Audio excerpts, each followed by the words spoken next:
هو ربنا سبحانه وتعالى مش هيحاسب الانسان على حاجه مش من اختياره.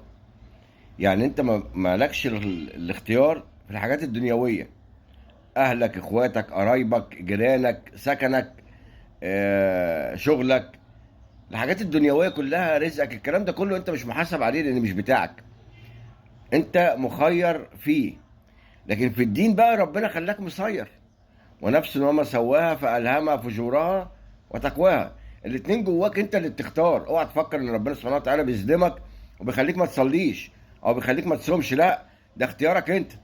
لان ربنا سبحانه وتعالى وما ربك بظلام للعبيد، فمش هيحاسبك على حاجه انت ما اخترتهاش، هيحاسبك على حاجه انت مخير فيها.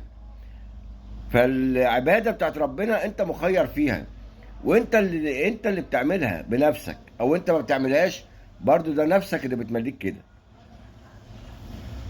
فاعمل اقل حاجه في العباده يا اخي، ان انت تذكر ربنا كتير وانت ماشي في الشارع وانت في المواصلات وانت قاعد ساكت. خلي ذكر ربنا، اي ذكر يجي على لسانك اذكره، على الاقل يبقى في ميزاننا. ذكر الله سبحانه وتعالى يبقى في ميزاننا حسنات تخفف عن السيئات. يتوب علينا ربنا.